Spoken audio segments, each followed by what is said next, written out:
Bonjour à toutes, bonjour à tous. Bienvenue à la MACVAC, la maison du combattant de la vie associative et citoyenne du 19e arrondissement. Je m'appelle Olivier Nassau, je suis directeur du développement de la vie associative et citoyenne au sein de cet arrondissement. Nous avons le plaisir de vous accueillir aujourd'hui dans le cadre d'une conférence sur l'autisme à un horaire inhabituel par rapport à ce que nous avons d'habitude, il est 10 h du matin. Nous vous accueillons dans le cadre du mois parisien du handicap. Le mois parisien du handicap se déroule du 26 mai au 10 juillet. De nombreux événements culturels et ludiques suscitent des échanges entre les personnes handicapées et les personnes valides. Durant plus d'un mois, la possibilité est donnée à de nombreuses actrices et acteurs, associations, citoyennes, citoyens, services de la ville, d'organiser ou de participer à des événements dont l'objectif est de mettre le handicap au cœur de l'actualité parisienne. Dans tous les arrondissements de la capitale, toutes et tous vont pouvoir se familiariser avec le handicap au travers d'événements festifs, de conférences, de débats, d'animations. Dans le 19e arrondissement, le mois parisien du handicap se déroule du 1er juin au 10 juillet. Alors, comment va se dérouler cette conférence?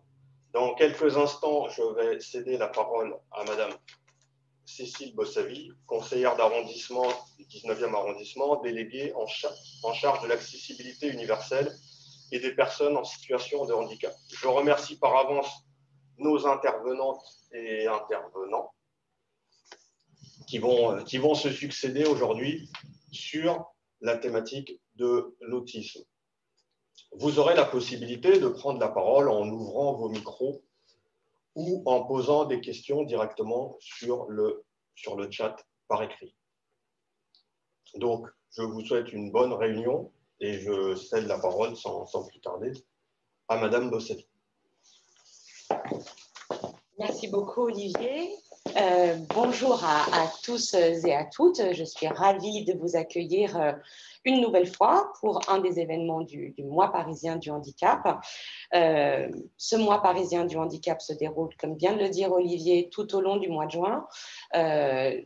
Cette année, donc, on en est à la 12e édition de ce mois extraordinaire, ce qui ne signifie pas que le handicap n'est pris en compte que pendant un mois de l'année, mais c'est une manière de particulièrement porter un éclairage sur l'apport que nos concitoyens en situation de handicap peuvent avoir dans la vie de la cité, de sensibiliser aux besoins spécifiques de ces personnes, à leur vulnérabilité, à leurs difficultés, mais aussi exposer leurs talents et la chance que la différence nous propose à chaque fois.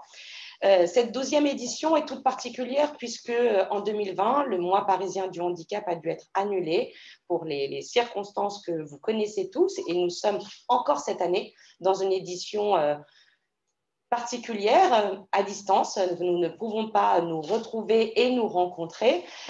Pour autant, nous avons souhaité avoir une programmation en distanciel qui nous permette d'échanger sur ce sujet majeur qui nous préoccupe et qui est un des enjeux essentiels pour la mandature qui est devant nous. Vous le savez, Anne Hidalgo et son adjoint Jacques Galvani ont pour projet de faire de Paris la capitale de l'accessibilité universelle, ce qui signifie, bien au-delà des politiques d'accessibilité des espaces publics que nous connaissons bien, qui sont essentiels, mais c'est aussi de reconnaître et de prendre en compte l'ensemble des types de handicaps, les handicaps sensoriels, les handicaps cognitifs, les handicaps psychiques et bien entendu les handicaps moteurs. La programmation de ce mois parisien du handicap dans le 19e s'est attachée justement à faire découvrir et à mettre en lumière l'ensemble de ces types de handicap au travers de différentes initiatives. Je voudrais vous dire quelques mots sur la programmation de cette édition. Nous avons la chance d'être accueillis par la MACVAC pour un cycle de conférences. Première conférence sur vie affective, vie sexuelle, vie intime des personnes en situation de handicap moteur vivant en établissement. Une soirée très riche, passionnante, avec des débats qui ne nous ont pas tous permis d'être d'accord, mais qui ont permis de lever le voile sur cette partie de la vie, qui fait partie de la vie, y compris des personnes en situation de handicap. Une autre soirée sur la maternité, une jeune femme aveugle a témoigné de son parcours difficile pour pouvoir devenir mère et être acceptée comme mère capable d'être mère. Hier soir encore, nous étions ensemble pour une conférence gesticulée que nous a proposée Laurent Savard, le papa d'un jeune homme autiste, une conférence au cours de laquelle on a beaucoup ri et on a traversé des émotions particulières en comprenant aussi le parcours d'exclusion qui fait partie de la vie de ces personnes. Puis je vous invite à des rendez-vous à venir. La semaine prochaine, nous nous retrouverons le 29 pour une soirée dédiée aux aidants. Ces personnes dont la vie est très particulière, ils sont parents, conjoints, grands-parents, enfants d'une personne en situation de handicap, et leur vie est centrée sur les difficultés bien souvent liées au handicap, difficultés puisque aujourd'hui encore l'accessibilité n'est pas complète et que nous avons beaucoup à faire dans ce champ. Enfin, nous nous retrouverons pour une dernière soirée qui sera la soirée de clôture de nos conférences à la MACVAC le 6 juillet. On est d'ailleurs accueillis aujourd'hui à la MACVAC où une exposition photographique est présentée. Vous pouvez bien sûr vous inscrire sur le site de la MACVAC, toujours à la même adresse mail, maison.asso.19@paris.fr. Vous retrouverez tout le programme du mois parisien du handicap sur le site de la mairie. Je vous invite à y faire un tour puisque au-delà des conférences que nous proposons, de nombreuses expositions ont lieu dans l'arrondissement, dans des espaces publics, en extérieur, qui vous permettront de faire connaissance, d'apprendre et de voir les talents dont sont capables nos concitoyens en situation de handicap. Aujourd'hui, donc, une matinée particulière, une matinée dédiée à l'autisme, à l'accompagnement et à la prise en charge des plus jeunes porteurs d'autisme. Quelques mots sur ce handicap particulier, ce trouble neurodéveloppemental. Nous l'avons rappelé hier soir, qui recouvre des réalités très différentes avec un ensemble de profils dont les compétences et les difficultés sont différentes et qui demandent un accompagnement individualisé pour chacune des personnes pour permettre d'atteindre le niveau d'autonomie le plus important que chacun peut atteindre. Donc, je suis ravie d'accueillir aujourd'hui des professionnels de l'association Agir et Vivre l'Autisme. Agir et Vivre l'Autisme qui est un acteur important dans le 19e arrondissement. Un établissement existe. Responsable pédagogique de l'établissement est ici et prendra la parole dans quelques minutes. Le 19e arrondissement peut s'enorgueillir, même si, on le sait, en France, l'accompagnement et la prise en charge des personnes avec autisme accusent un retard important, que de nombreuses familles ne trouvent pas de solution pour accompagner leurs enfants ou de solutions adaptées.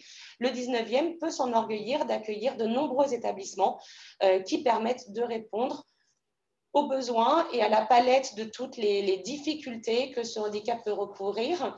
Je vous invite, après cette conférence, à aller sur le site de la mairie, visionner 2 vidéos qui nous ont été partagées par le Silence des Justes, qui permettent de parler de parcours de jeunes adultes qui sont en parcours de professionnalisation dans les secteurs de la menuiserie, de l'horticulture et de l'entretien des espaces verts, qui illustrent des parcours possibles au-delà de la prise en charge précoce dont nous allons parler ce matin.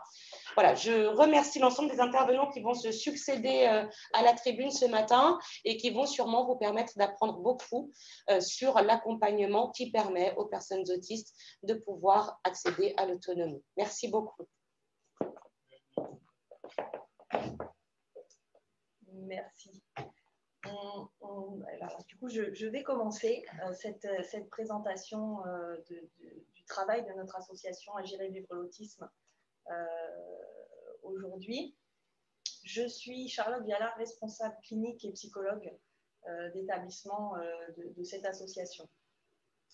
On va pouvoir démarrer le PowerPoint pour que vous ayez un support visuel au fur et à mesure de mes explications. Parfait. Je vais essayer de commencer très rapidement sur une explication assez globale de ce qu'est l'analyse du comportement, l'ABA, et ensuite vous faire un petit descriptif de la manière dont on essaye chez ABA, Agir et Vivre l'Autisme, de travailler l'inclusion scolaire dans ce cadre-là. On peut enchaîner sur le PowerPoint. Donc, l'analyse du comportement, c'est donc l'ABA. L'analyse appliquée du comportement, c'est une approche scientifique qui vise à modifier les comportements en étudiant les relations entre les comportements et l'environnement dans lequel tous ces comportements apparaissent. Les buts vont être de voir augmenter les comportements qui nous semblent appropriés, adaptés aux yeux du besoin des jeunes, de voir diminuer les comportements qui semblent moins adaptés ou qui sont plus problématiques, et éventuellement, quand on y arrive, de pouvoir enseigner de nouvelles compétences, de nouveaux comportements. L'idée de base sur laquelle on débute, c'est qu'un comportement suivi de conséquences agréables sera probablement augmenté dans l'avenir, va apparaître plus régulièrement, alors qu'un comportement qui va être suivi de conséquences désagréables ou sans conséquences va probablement ne plus réapparaître ou progressivement diminuer dans le futur. En résumé, l'objectif va être d'enseigner aux individus des compétences qui vont faciliter son développement et favoriser une plus grande indépendance, une meilleure inclusion dans la société, une meilleure qualité de vie possible. Pour faire très simple, parce qu'on ne va pas rentrer dans une vraie formation à l'ABA, ça serait un peu complexe, mais pour que vous compreniez un petit peu comment on fonctionne, on va se baser donc, comme je le disais, sur le rapport entre les comportements et l'environnement. Pour ça, on étudie les antécédents, ce qui se passe avant le comportement, ce qui peut suggérer ou déclencher un comportement. On va étudier le comportement lui-même, de manière observable, mesurable, pour être clair sur ce dont on est en train de parler, et les conséquences, ce qui se passe après le comportement. En fonction, vous pouvez enchaîner, en fonction de l'antécédent, on a noté A ici, du comportement, on a noté B, et de la conséquence, on va avoir un comportement qui va soit augmenter dans l'avenir, soit diminuer dans l'avenir. Vous pouvez enchaîner sur le PowerPoint, encore, et encore. Voilà, c'est un peu les principes de base sur lesquels on va s'appuyer pour essayer d'enseigner de nouvelles compétences aux jeunes et d'augmenter ou de réduire les comportements selon les besoins du jeune. L'analyse du comportement appliqué à l'autisme, ça fait partie des bonnes pratiques recommandées par la Haute Autorité de Santé depuis mars 2012 dans le rapport qu'ils ont fait. C'est une approche éducative qui est fondée sur des recherches scientifiques. Et l'objectif, c'est d'appliquer les lois du comportement pour développer un répertoire de comportements fonctionnels et socialement significatifs pour les jeunes.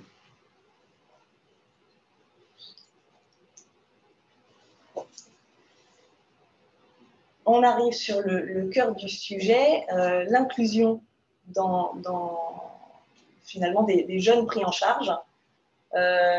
Chez ABA, Agir et Vivre l'Autisme, on va essayer de travailler l'inclusion de différentes manières, soit à l'école, c'est quand même le premier lieu de socialisation des jeunes, donc ça passe beaucoup par l'école, mais ça peut être aussi lors d'activités de loisirs selon les centres d'intérêt de chaque jeune et leurs possibilités.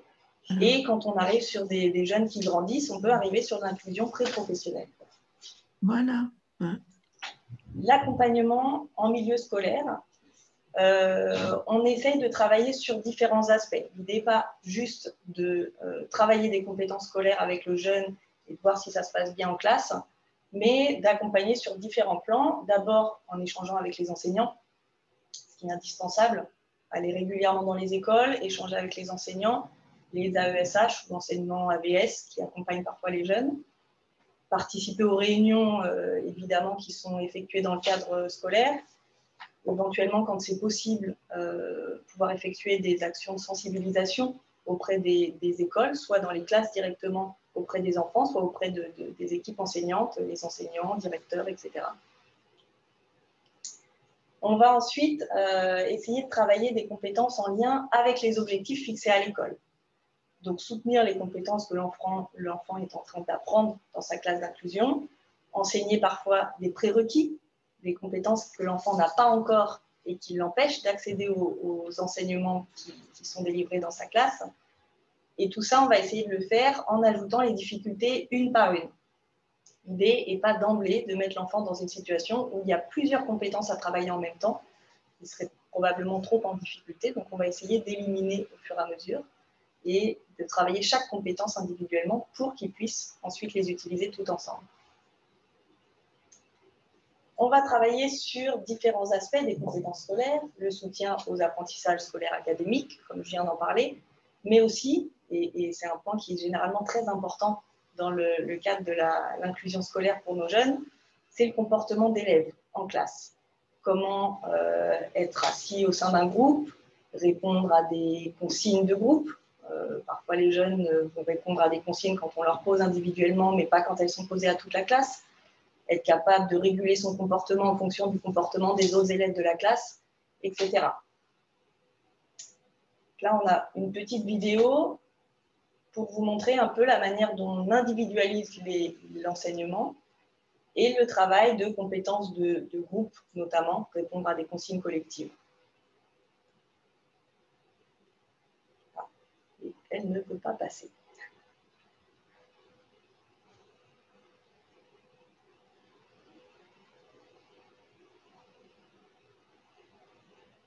Elle ne peut pas du tout passer.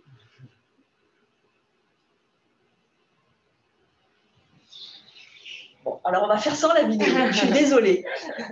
On va faire sans. L'idée, c'était vraiment de vous montrer que pour chaque enfant, on va essayer d'individualiser complètement l'enseignement au départ pour arriver progressivement à quelque chose qui va fonctionner dans la classe d'inclusion du jeune. Le tout début de vidéo, ce que vous pouviez voir en image, c'est la manière de faire la date pour les enfants. On a des enfants qui sont capables de faire la date juste en recopiant la date, donc en écrivant, et d'autres qui ne sont pas encore capables, qui n'ont pas les compétences de graphisme nécessaires pour écrire la date.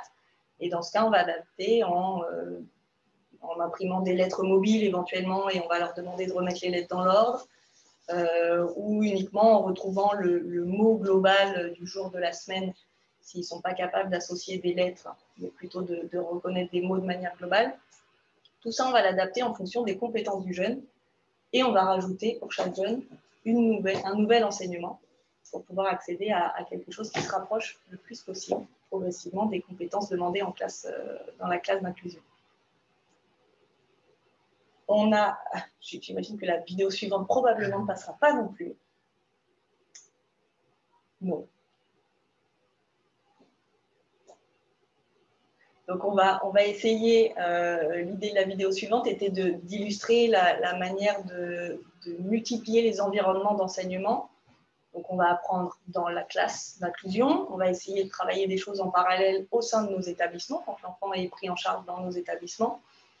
Et tout ça, toujours en ayant en tête l'objectif final d'utiliser ces compétences de manière fonctionnelle.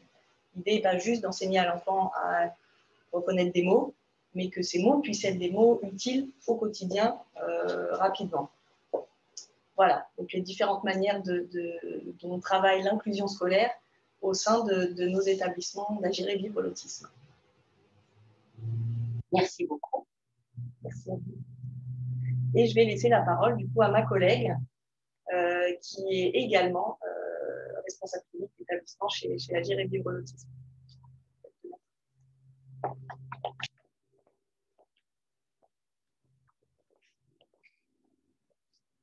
Permettre de faire un petit... vraiment. Les masques sont toujours de rigueur, bien sûr, mais peut-être qu'il y a déjà des interventions, des questions dans le chat sur la toute première intervention. N'hésitez pas à poser vos questions, à intervenir et interagir. C'est le principe. Vous avez la chance d'avoir des interlocuteurs en face qui sont à votre disposition pour répondre. À mon tour. Alors, bonjour à tous et merci aussi de l'attention de chacun et de l'intérêt de chacun pour notre association et pour l'approche en analyse du comportement.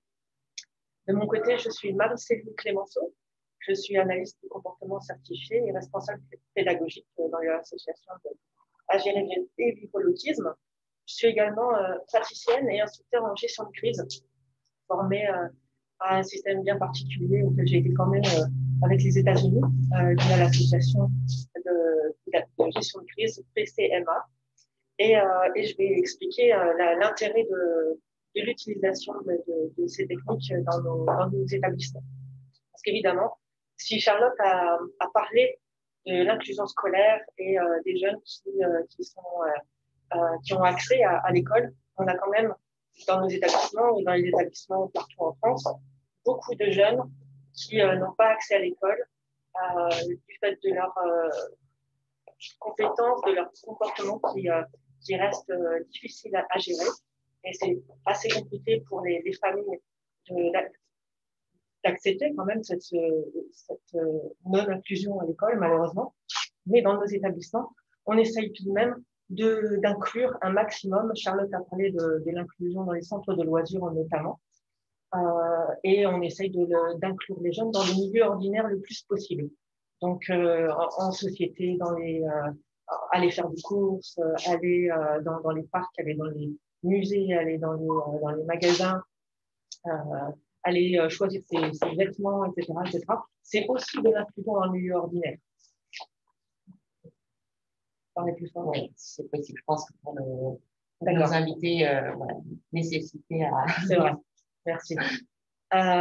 Donc, ce travail d'inclusion dans le milieu ordinaire va nécessiter un comportement stable de nos jeunes pour sortir de nos établissements. Et pour ça, on va devoir travailler de manière progressive et très encourageante pour eux, pour être en réussite.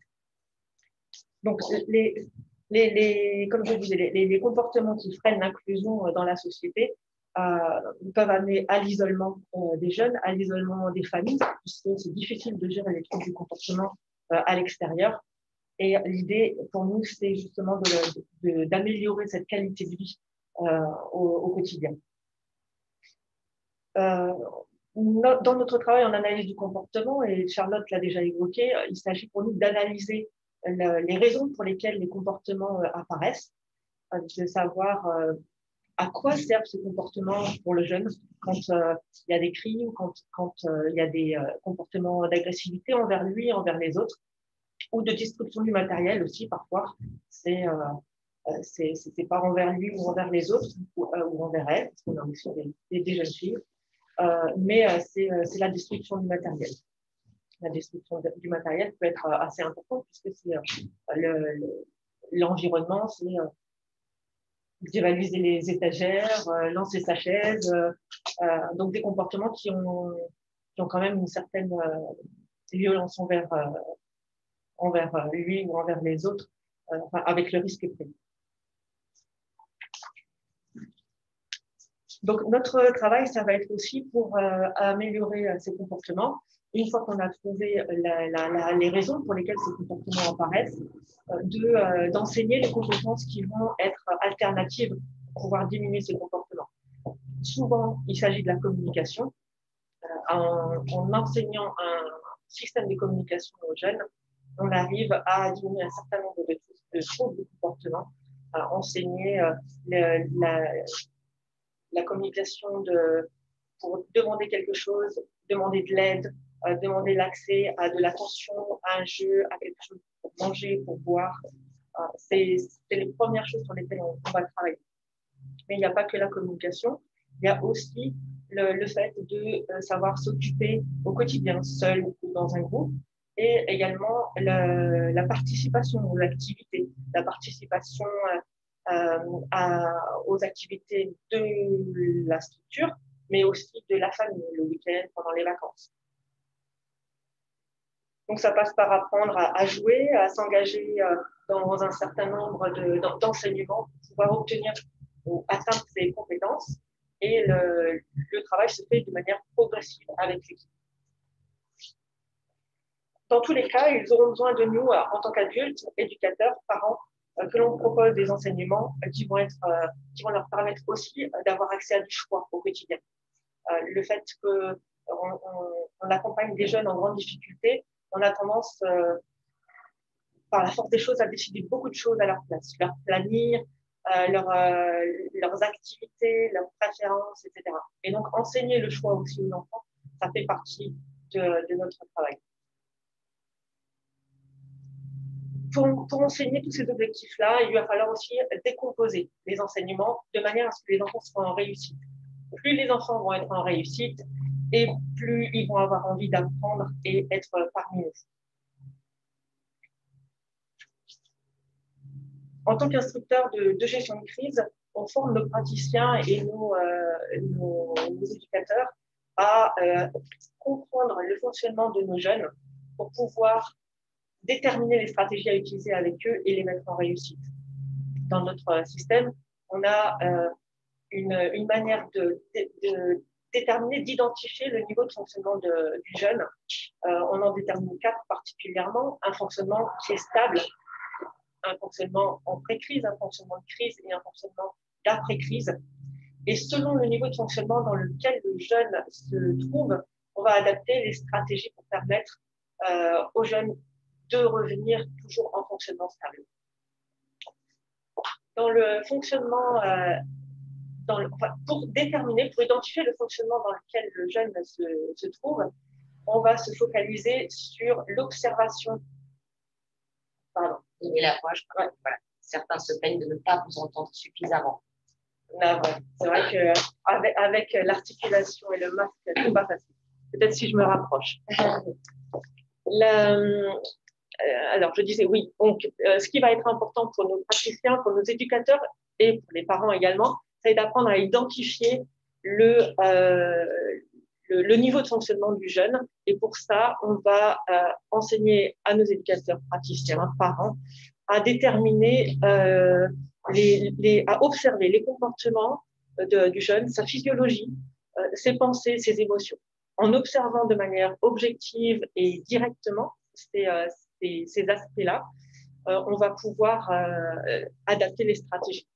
En fonctionnement stable, les comportements vont être on va observer des comportements qui sont d'être engagés dans l'activité, de suivre les consignes qu'on donne dans le groupe ou de manière individuelle. On va aussi observer un jeune qui est souriant, qui est plutôt détendu dans sa physiologie. Et pour les enfants qui ont accès à la parole, ils vont émettre leurs sentiments, d'être heureux dans la tâche, d'être content, de partager. On va le sentir dans la voix. S'il n'y a pas la parole, on va l'observer aussi à travers les comportements. Par exemple, un enfant qui est joyeux, on va voir le sourire. Un enfant qui est pas joyeux, qui n'est pas bien dans son activité, on va le voir pleurer ou chouiner, les yeux froncés. Et ça va nous donner des indications sur comment adapter notre manière de faire. Donc, dans un fonctionnement qui est stable pour le jeune, donc avec un enfant souriant, un enfant engagé dans sa tâche, enfant ou adolescent, puisqu'on accueille des enfants jusqu'à 20 ans, on va utiliser des stratégies de prévention pour maintenir ce comportement stable. On va, par exemple, s'assurer qu'on le met en réussite dans les enseignements qu'on met en place,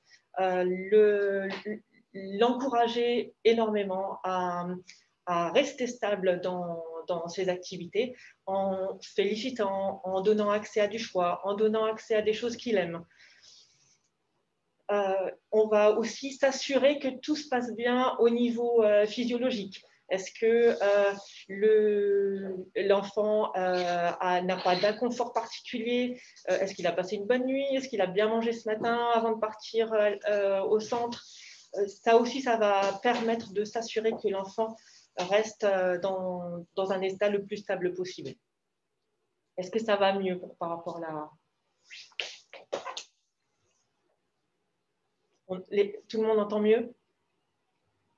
Voilà, c'est mieux. Donc, bravo la technique, bravo Olivier qui est intervenu. Je vous en prie, poursuivez. Voilà, donc pour nous, tout l'intérêt dans nos journées, ça va être de maintenir une stabilité dans les comportements et la physiologie et les émotions pensées de nos jeunes, afin de pouvoir leur enseigner un maximum de compétences, dont la communication, dont la possibilité de faire des choix et toutes les compétences qui vont leur permettre d'être inclus dans la société, dans un milieu le plus ordinaire possible. Malheureusement, et en même temps, c'est tout à chacun, on fait tous face à ça dans nos journées, il y a des moments de tension dans la journée qui peuvent être liés à des besoins primaires comme avoir faim juste avant un repas, ou soif, avoir envie d'aller aux toilettes mais de ne pas pouvoir le demander, d'avoir quelque chose qui gêne dans la chaussure mais pas un système de communication pour dire que ça fait mal, et la difficulté. Il y a un certain nombre de situations dans lesquelles ils se retrouvent en échec. En échec parce que c'est trop difficile, en échec parce qu'ils doivent attendre longtemps pour avoir l'accès à quelque chose qu'ils aiment bien, un échec parce qu'on leur a refusé l'accès à quelque chose qu'ils auraient aimé, un échec par rapport au bruit, par rapport à l'environnement environnant, enfin le bruit, le monde dans la salle ou à l'extérieur, mais le froid, le chaud, enfin tous les besoins qui peuvent nous donner de l'inconfort.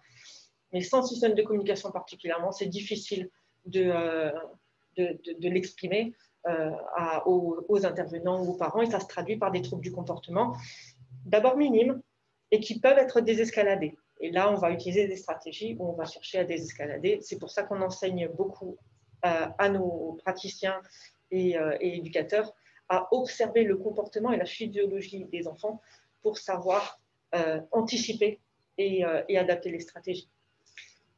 Quand on se retrouve dans une situation où on n'a pas vu ces inconforts, où c'est trop difficile pour le jeune de réguler ses émotions et qu'on n'arrive pas à désescalader la situation, on se retrouve dans une situation qu'on appelle la crise, où, comme je disais au début, il va y avoir des comportements d'agressivité envers lui, envers elle ou envers les autres, ou de destruction du matériel qui va engendrer un risque pour lui ou pour elle. Et dans notre définition de cette crise, on va observer des comportements qui sont continus.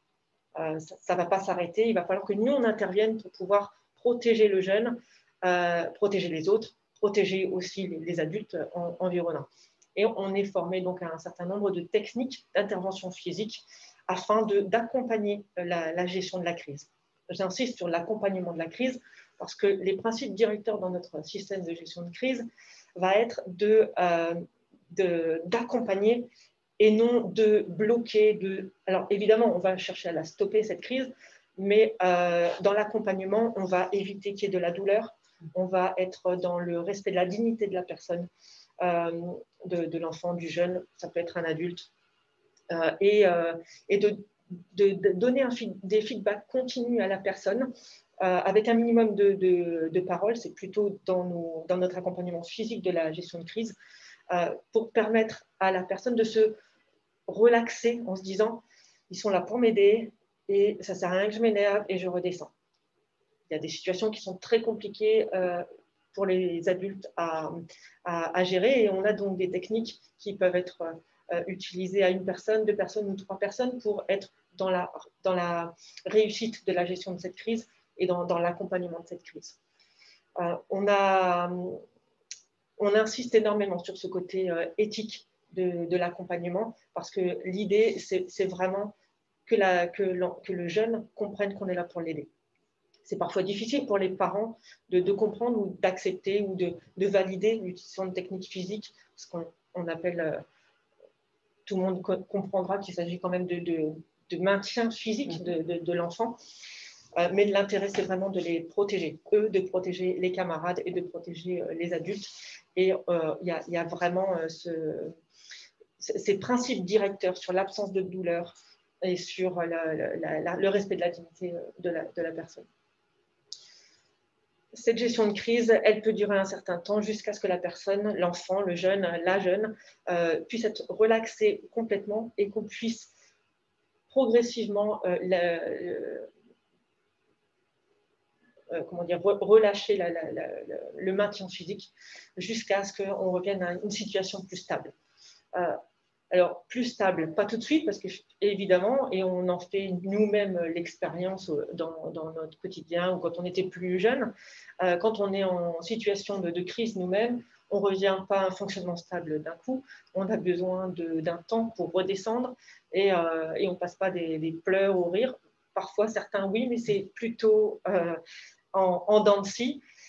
Donc, on va accompagner cette phase de l'après-crise pour revenir à un comportement stable et à de la prévention et donc à l'enseignement de nouvelles compétences pour éviter d'en arriver à la gestion de crise. Ce qu'on enseigne aussi à nos praticiens et instructeurs, et c'est le travail au quotidien, c'est vraiment de maximiser les chances de rester dans ce fonctionnement stable, de devenir très fort en prévention et de devenir très fort en désescalade pour ne pas en arriver à la gestion de crise physique, et ce qui est beaucoup moins traumatisant, et pour le jeune et pour les équipes, évidemment. Donc voilà, si je devais résumer par rapport à notre système de gestion de crise, c'est vraiment de savoir identifier les différents niveaux de fonctionnement d'un jeune à tout moment de sa journée pour pouvoir adapter les stratégies qui vont correspondre à ce niveau de fonctionnement et s'assurer qu'un maximum de sa journée, l'enfant va être dans une situation de réussite et d'apprentissage pour ne plus arriver dans ces situations de crise.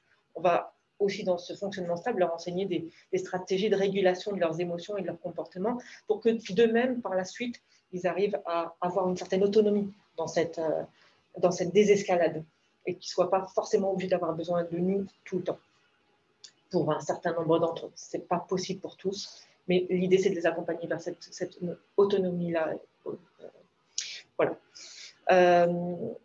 Qu'est-ce que je peux dire de plus? Si je terminerai malgré tout sur le système de gestion de crise, ça nous sert toute la journée à comprendre le fonctionnement du jeune, mais ça ne suffit pas. Il faut à côté un projet personnalisé. C'est ce que les institutions médico-éducatives mettent en place, pas seulement chez Agir l'autisme, mais partout, pour pouvoir cibler les besoins du jeune et leur apprendre les compétences qu'ils vont avoir besoin dans leur quotidien, dans leur famille et dans la structure ou le milieu ordinaire où ils sont accueillis. C'est l'ensemble de ces deux choses, le projet personnalisé du jeune et les enseignements qui en découlent, les activités de leur planning au quotidien et ce travail avec le système de gestion de crise ensemble qui vont nous permettre de garder les jeunes stables et de minimiser les risques d'arriver en crise et donc d'être davantage en réussite. C'est important pour les jeunes, les premiers, mais aussi pour les équipes, puisque le travail d'éducateur au quotidien n'est pas évident quand il y a beaucoup de gestion de crise. Et l'idée, c'est vraiment d'accompagner aussi les équipes avec ce genre de système de gestion. Il est montré et les équipes le font savoir. Ils savent que c'est basé sur des principes d'éthique pour les jeunes et pour l'équipe. C'est expliqué aux parents et ça réduit le stress au quotidien et ça réduit les risques de blessures au quotidien, que ce soit pour les jeunes ou pour les équipes, parce qu'ils savent ce qu'ils ont à faire et à chaque moment de leur journée. Voilà. Merci beaucoup. Merci. J'espère que j'ai réussi à articuler un peu mieux et à parler plus fort. Alors, est-ce qu'il y a des questions ou est-ce qu'on continue le déroulé de cette matinée? Visiblement, pas d'intervention à ce stade. Donc, je propose à Chelsea, peut-être, de venir prendre le relais et s'installer avec nous pour l'intervention suivante. Bonjour. Bonjour, Chelsea. Je laisse vous présenter au public qui nous écoute. Très bien. Je m'appelle Chelsea Davis. Je suis en BCBA, c'est un analyste de comportement appliqué, et je travaille dans l'ABA, donc l'analyse de comportement appliqué. Voilà. Mon spécialité, c'est de travailler, d'appliquer la thérapie de l'acte. C'est la thérapie d'acceptation et engagement avec les enfants et adolescents autistes. Donc aujourd'hui, mon présentation, ce sera un peu introduire, ou je ne sais pas, c'est peut-être pas le mot pour vous en français, mais pour présenter, de donner une idée de ce que c'est de l'acte et comment on fait des exercices avec les enfants et qu'est-ce que ça sera, comment ça peut améliorer notre pratique dans la vie pour les enfants et adolescents. Aussi, j'ai des petits exercices à faire. Si, comme vous êtes à côté de moi, peut-être je vous invite à faire avec moi. J'espère que ça ne sera pas trop... Je vais voir si j'y parie. Vous inquiétez pas, c'est rien de trop compliqué. C'est juste un métaphore expérientielle pour donner à tout le monde une petite idée de qu'est-ce que c'est comme des activités qu'on fait. OK. Voilà. Merci. En fait, vous pouvez passer aux prochaines slides si vous voulez.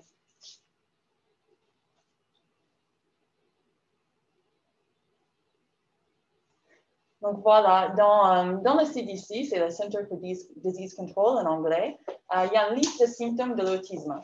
Et sur la liste, il y a en fait l'anxiété, stress ou inquiétude excessive. Donc, c'est-à-dire que c'est assez prévalent, l'anxiété chez les enfants et adolescents autistes, que c'est sur la liste de leurs symptômes. Aussi, il y a une étude, c'est par Kent et Sternoff, qui ont dit que le taux général et global sur cette population avec le trouble de l'anxiété, c'est entre 42 et 70-100%. Donc, on peut très bien dire qu'il y a au moins une chance sur deux que nous, on va travailler avec un enfant ou un adolescent qui a des troubles d'anxiété.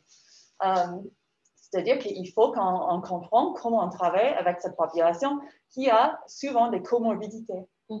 Et, attends, j'avais une idée. Ah, c'était ça. Classiquement, dans la vie, en fait, si vous voulez, on travaille surtout sur la communication. C'est souvent, on veut tout de suite que l'enfant commence à parler, puisse se communiquer ses besoins, que l'enfant puisse avoir des comportements adaptés pour être capable de s'intégrer dans la communauté. Aussi, une vie indépendante. C'est des compétences les plus fréquentes qu'on travaille dessus chez les enfants. Mais malheureusement, la gestion du stress, c'est moins notre point fort dans les années passées. Mais maintenant, grâce à l'acte, on a des moyens très forts qui peuvent vraiment changer cette pratique et qui peuvent vraiment améliorer notre façon de travailler sur la gestion du stress et l'anxiété pour que l'enfant puisse trouver ses valeurs et fabriquer une vie pour eux-mêmes malgré le stress et l'anxiété dans leur vie. Voilà. Si on pouvait passer à la prochaine slide, merci. Et donc, en fait, dans la thérapie de comportement ou dans la théorie comportementale, on parle beaucoup de comportement régi par des règles. Je ne vais pas trop rester dans les termes techniques parce que ce n'est pas super important, mais il faut quand même avoir une idée globale de qu'est-ce que c'est le comportement régi par des règles. Et c'est un comportement qui est sous le contrôle d'une règle médiation verbale. C'est-à-dire que vous n'avez pas besoin de toucher en conséquence de quelque chose sans avoir suivre une règle. Par exemple, si quelqu'un vous dit « mangez pas ça parce que c'est périmé », vous n'avez pas besoin de manger et tomber malade pour suivre cette règle. Ou si vos parents vous disent « il fait froid, il faut porter un manteau aujourd'hui », on suit cette règle parce que quelqu'un nous a communiqué ça verbalement. Et c'est très bien chez les humains-êtres. Ça nous aide beaucoup d'éviter des problèmes, des soucis, sans avoir touché ces conséquences personnellement. Mais en même temps, comme je vous avais dit, le comportement régi par des règles, c'est souvent lié à l'évitement. C'est-à-dire qu'on suit ces règles pour éviter des choses compliquées ou difficiles ou aversives chez nous. Et ça peut nous, en fait, comment dire, si on évite tout dans la vie, on a moins d'opportunités d'expérience, d'avoir des expériences dans la vie et aussi de faire des choses qui sont importantes pour nous. Par exemple, pour moi, j'ai un peu d'anxiété de donner des présentations en français. C'est parce que ce n'est pas mon langue maternelle, mais je fais quand même parce que c'est très important pour moi Et j'adore diffuser cette information partout dans le monde, surtout en France. Et donc, j'ai fait malgré tout. Et donc, j'ai quand même un règle qui me dit, mais tu n'arriveras jamais parce que ce n'est pas ton langue maternelle, il faut mieux que tu restes chez toi. Mais j'ai décidé aujourd'hui de dire, OK, cerveau, merci pour cette pensée, c'est très gentil, mais je vais quand même faire cette présentation aujourd'hui. Donc voilà, c'est un peu une idée de qu'est-ce que c'est le comportement régi par des règles. Et en fait, chez les enfants autistes, ils ont vraiment une capacité forte de suivre les règles. Et dans la pratique de l'ABA quotidien, on aime bien aussi de donner des règles aux enfants. Par exemple, on travaille beaucoup avec par exemple, des planning visuels, des choses comme ça, que l'enfant puisse comprendre qu'est-ce qui se passe dans la journée, qu'il puisse compter sur les choses. Ça aide l'enfant d'avoir moins d'anxiété dans le terme court. Mais malheureusement, dans le long terme, ça peut poser des problèmes parce que parfois, le planning, ça ne correspond pas avec la vie quotidienne. Il faut qu'on prépare ces enfants d'être un peu plus souples avec tout ce qui se passe dans le planning, d'être plus flexibles psychologiquement. Et donc, si vous voulez, monsieur, passer au prochain. Ah, il n'y avait pas un autre... Oh non, OK, c'est pas grave. Et en fait, l'ACT et ICOV, c'est en thérapie de comportement, c'est thérapie d'acceptation et engagement. Et en fait, il y a plus que 600 essais contrôle randomisés qui prouvent que ça marche très bien pour le déprime, l'anxiété et du stress déjà. Donc, c'est basé sur beaucoup de preuves. Et le ECOV, c'est la même chose, c'est l'ACT, mais ils ont développé ce modèle spécifiquement pour les enfants et les adolescents autistes. C'est vraiment pareil que l'ACT, mais on a juste changé un peu la terminologie pour que ça soit plus approchable pour les enfants. Et si vous voulez, il y a la même racine que l'ABIA. Tout est basé sur le comportement. Et donc, c'est pourquoi ça correspond très bien avec notre travail en tant que BCBA ou dans le monde de l'ABIA. C'est parce que c'est vraiment la même théorie, la même recherche. Tout est basé sur les épreuves, les études. Et donc, voilà, on va parler un peu plus sur comment ça fonctionne et qu'est-ce que ça fait. Donc, voilà, c'est ça que je cherchais le slide. Je pensais que c'était avant, c'est pas grave. Donc, en fait, on travaille sur la flexibilité psychologique. Qu'est-ce que c'est la flexibilité psychologique? En fait, c'est d'être capable de suivre ce qui est important pour nous, malgré en prenant compte ou en acceptant nos pensées et émotions difficiles. On peut imaginer, regardez-vous dans l'image, c'est une très bonne métaphore visuelle, je trouve. Il y a un adolescent qui se trouve, je pense que vous dites force. Il y a une force sur un chemin, c'est-à-dire que soit il puisse aller à gauche ou aller à droite. Et en fait, s'il va à gauche, il va découvrir quelque chose pour lui-même. Et peut-être c'est lié avec son valeur. On peut imaginer que cet enfant, son valeur, c'est les amitiés. Il veut faire des amis. Mais s'il va à gauche, il y a quand même une grande montagne, il y a un nuage gris. Ça pose peut-être des risques, hein? Ça peut être dangereux, quoi. Mais s'il peut aller à droite, il peut suivre ce conseiller, on dit en français. Donc, s'il prend le chemin droit, on voit dans l'image, c'est plutôt un ciel bleu, clair. Il connaît ce chemin. C'est un chemin pas dangereux, il n'y a pas de risque. Mais s'il va à droite, il s'éloigne carrément de ses valeurs. Donc, c'est un choix qu'on fait. Soit on prend les risques, on dit, OK, j'ai très peur, mais malgré tout ça, je vais aller vers mes valeurs, je vais chercher mes amis, je vais parler avec les autres, même si ça me fait peur. Peut-être pour moi, l'exemple, c'est que j'ai pris le chemin gauche de faire des présentations, de déménager en France pour diffuser un peu l'ACT et ABIA en France. Donc, mais j'ai beaucoup de mon conseiller, il me dit plein de choses tout le temps. Comme tout le monde, on fait tous, quand il y a quelque chose qui compte vraiment pour nous, nos conseillers, il y a plein de choses à nous dire. Donc, c'est un peu ça la flexibilité psychologique. C'est le fait de comprendre qu'on a des sensations difficiles, des pensées aversives qui essaient de nous garder en sécurité. Mais il faut qu'on est conscient de ça, on accepte, OK, merci cerveau, je vois que tu essaies de m'aider, mais actuellement, j'ai envie d'aller prendre ce chemin parce que c'est important pour moi. Voilà. Ici, on pourrait passer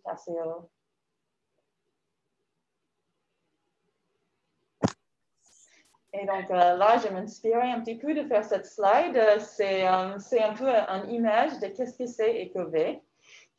Et si vous voulez un chemin, et vers le but de le chemin, c'est nos valeurs ou notre vitalité. Et c'est un peu ça, la vitalité qui nous donne un peu de sens de notre vie.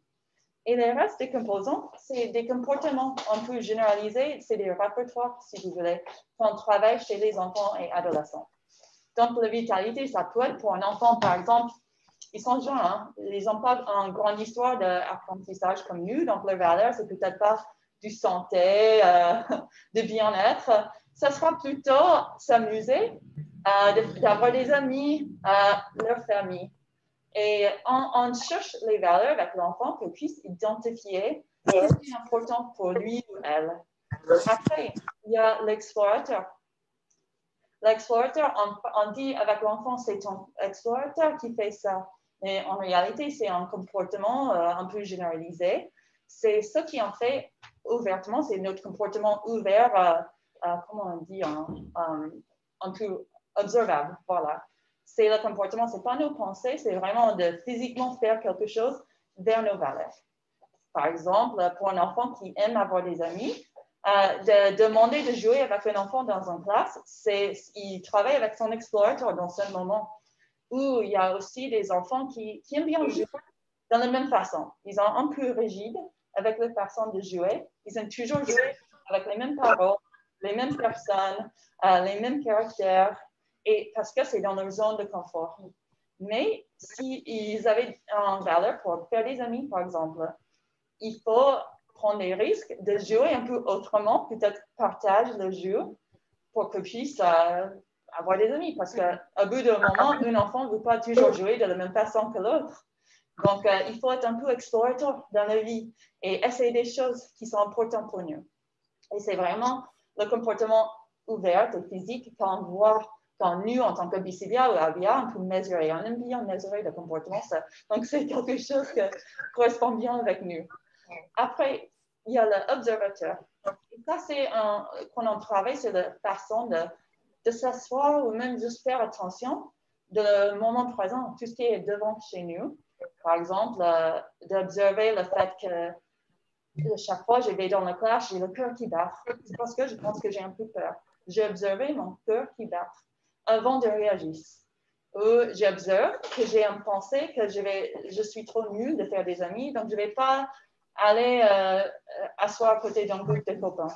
Parce que j'ai le pensée qui me disent que je pourrais pas, j'aurais pas, il va dire que je suis nulle, il ne va pas accepter que je sois là. Donc, oui. Oh non, pardon. L'observateur, c'est juste vraiment notre façon de prendre un peu de perspective sur nous-mêmes et aussi d'être un peu plus curieuse et objectif sur nos pensées. De ne pas toujours s'attacher, de prendre un peu d'espace. Et je vais vous montrer avec cet exercice plus tard comment ça fonctionne en réalité. Et finalement, il y a le conseiller. Le conseiller, comme j'ai un peu dit tout à l'heure, c'est nos pensées, c'est nos sensations aversives, mais c'est surtout on personnifie un peu l'idée de conseiller parce que ça correspond, et je pense que les enfants ils comprennent mieux en lieu de dire ah mais c'est vos pensées qui vous disent ça. Si on personnifie un peu avec conseiller, et c'est un peu comme, je ne sais pas si vous avez des dessins animés, il y a un petit ange et comment on dit, un démon qui est sur les deux épaules qui dit « Oh non, fais pas ça, tu fais ça. » C'est un peu ça qu'on veut apprendre à l'enfant, qu'il y a toujours les pensées qui nous conseillent à fond tout le temps, sans arrêt. Et parfois, c'est bien de l'écouter. Par exemple, on ne traverse pas la route sans regarder à gauche et à droite. C'est très bien d'écouter ton conseiller en ce moment. Mais peut-être si ton conseiller te dit non, ça serait trop compliqué de jouer dans une autre façon. Tu es très bien là, toute seule, reste comme ça, change rien. Mais en fait, peut-être il vaut mieux pas trop écouter ton conseiller en ce moment parce que tu limites ton opportunité de peut-être faire des amis. Donc voilà, c'est un peu le modèle et c'est tous les composants qu'on travaille chez les enfants et adolescents. Merci de changer. Et là, attends, je vais chercher un petit truc, excusez-moi.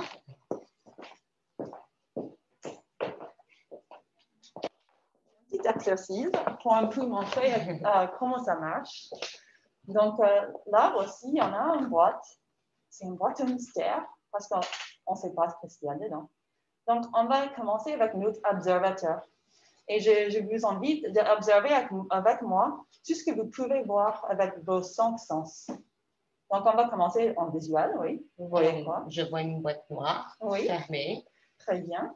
J'ai entendu que probablement il y a un objet dedans. Oui, OK. Mais je ne sais pas, je ne sais pas ce qu'il y a dedans. Oui. On le fait en vrai, hein? Oui, c'est ça. J'ignore complètement. C'est pas du magie, hein? C'est pas ça non plus. J'ai peur qu'un lapin blanc surgisse. Mais voilà, c'est ton conseiller qui utilise plein de choses déjà. Donc, tu as observé que c'est une boîte qui est noire, qui fait un petit bruit, pas trop. Moi aussi, j'ai observé que la boîte, il est petit, hein? Il n'est pas très grand. Je n'ai pas sous-pesé le poids. Ah oui, vous pouvez, hein? C'est léger. Oui, c'est assez léger, voilà. Donc, on a déjà observé avec notre observateur sans trop mettre du jugement. Mais maintenant, on va juger. Donc, on va se demander, qu'est-ce que vous pensez qu'il y a dedans? Votre conseiller, il vous dit quoi? Alors, ça me fait penser à une boîte à lunettes. Je me dis qu'il pourrait y avoir des lunettes dedans. Oui, possible. Mais mon conseiller me dit que je dois m'inquiéter. Si vous me faites faire l'exercice, c'est probablement pour qu'il y ait une surprise. Donc, ça n'est pas des lunettes. Voilà, comme votre conseiller veut vraiment vous protéger. Hein? Oh, il y a des risques quand même dans cet exercice. Oui, je comprends. Et moi, mon conseiller me dit que c'est un truc petit, peut-être comme ça, bascule à droite et à gauche. C'est peut-être un petit objet en plastique. Donc, mais finalement, comment on va savoir? Il faudrait prendre le risque d'ouvrir cette boîte. Ah, et ça, c'est nos façons de découvrir. Donc, on va explorer et ouvrir. Et voilà, il y a quoi dedans? Un Playmobil. Un petit Playmobil. Voilà. Donc, est-ce que vous avez des questions déjà par rapport à ça? Peut-être parce que vous avez fait l'expérience avec moi. Est-ce que ça vous avez bien illustré un peu qu'est-ce que c'est et comment ça fonctionne chez nous en réalité? Tout à fait. Donc là, on a découvert un objet. Oui. Comment vous utilisez cette pratique Oui. auprès d'un enfant qui a la crainte d'aller rejoindre un groupe et de solliciter un autre pour lui demander s'il veut jouer avec lui, qui peut avoir la crainte du refus, du copain qui dit non, je suis désolée, je n'ai pas envie de jouer avec toi. Oui.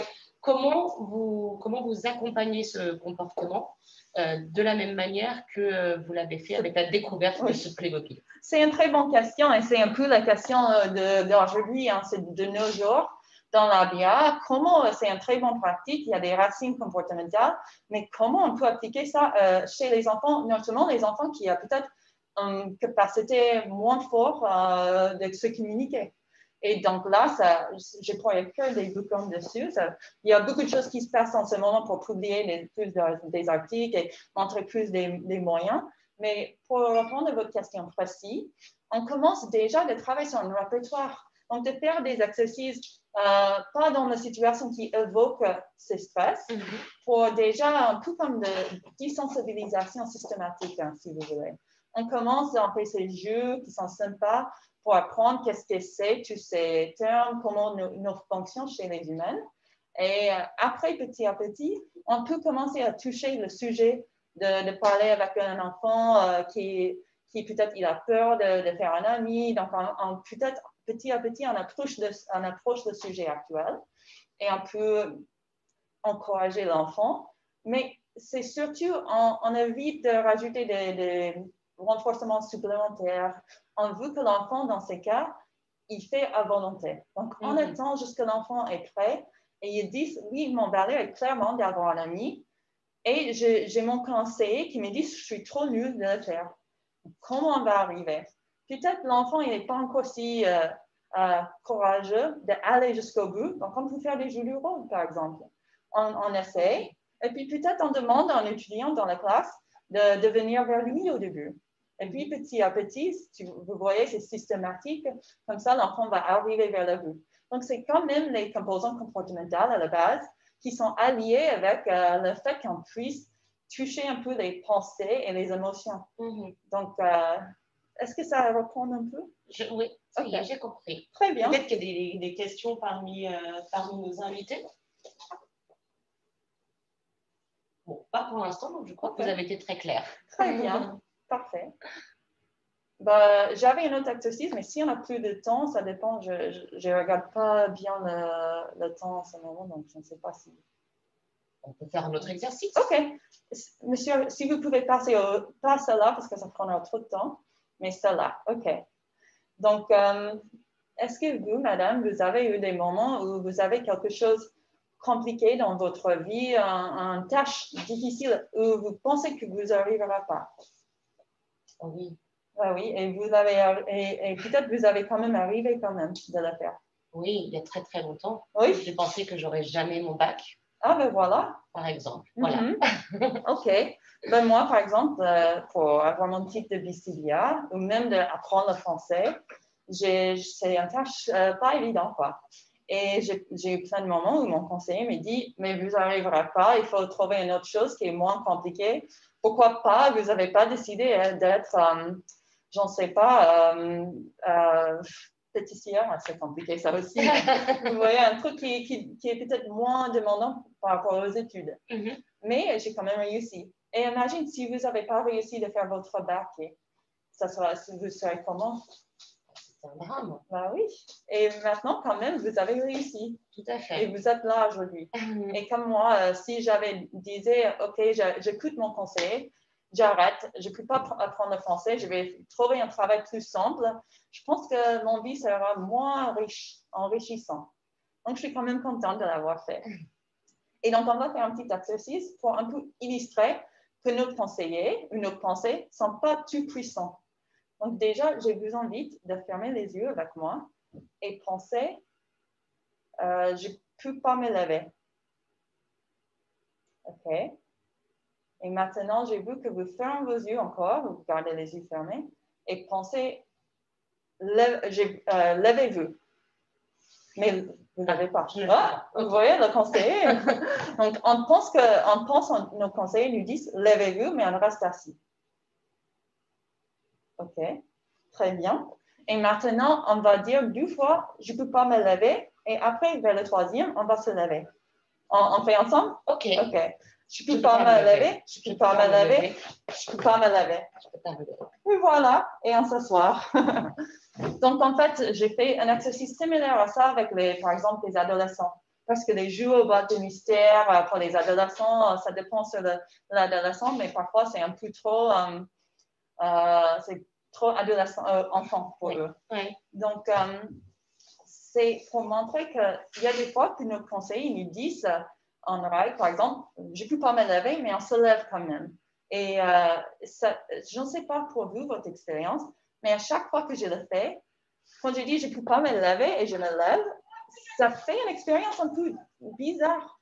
C'est parce qu'on n'obéit pas à nos pensées. Je ne sais pas, est-ce que ça vous avait fait une émotion ou une sensation un peu particulière de ne pas écouter votre conseiller? Tout à fait, parce que moi, je l'écoute très régulièrement. Oui. Mais peut-être vous pouvez... C'est que je découvre mieux mon exploratrice. Ben oui, et voilà, ben c'est très bien. Et vous pouvez peut-être rappeler de cette je ne peux pas me lever exercice et peut-être ça pourrait vous aider d'être motivé, de dire merci cerveau, mais maintenant je suis en train de faire quelque chose qui est très important pour moi. Et voilà. Merci beaucoup. OK, ben très bien. Et puis, s'il n'y a pas de questions... Non?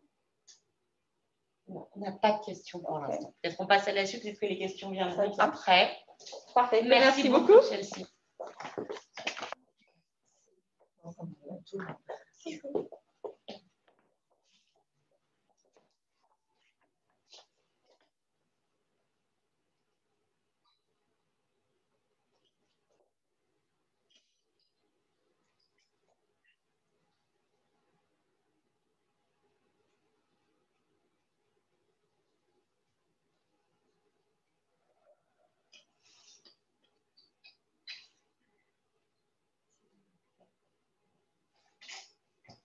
On a un petit moment de réglage technique. Ne nous quittez pas, on revient. Ah, je vois une main levée. Oui, allô, bonjour. À lever la main. Oui, bonjour, vous m'entendez? La parole. Vous m'entendez? Samy, votre micro est allumé, vous pouvez vous exprimer, poser vos questions ou intervenir. Oui, bonjour, vous m'entendez? On ne vous entend pas. Oui, allô, bonjour, vous m'entendez?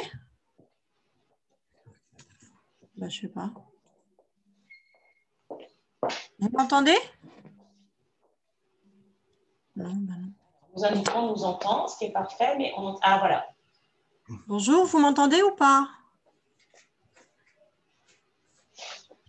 Et là, on ne vous entend pas. Est-ce que vous pouvez faire votre intervention sur le chat pour qu'on puisse la lire et la partager? Okay.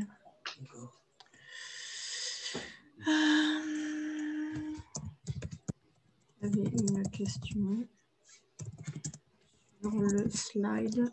Ah, mais on vous entend. Expérience. Vous m'entendez là? On vous entend désormais, allez-y. Ah bon, bah parfait. J'ai vu un slide sur l'expérience musicale. Oui. Et je voulais si vous pouviez en dire un petit peu plus, parce qu'avec mon mari et mon fils autiste de 8 ans, on a commencé ce qu'on appelle la musicothérapie. Et je serais intéressée un petit peu de partager ça avec vous. OK, oui. Oui, je vous en prie. OK, très bien. Le reste là, merci.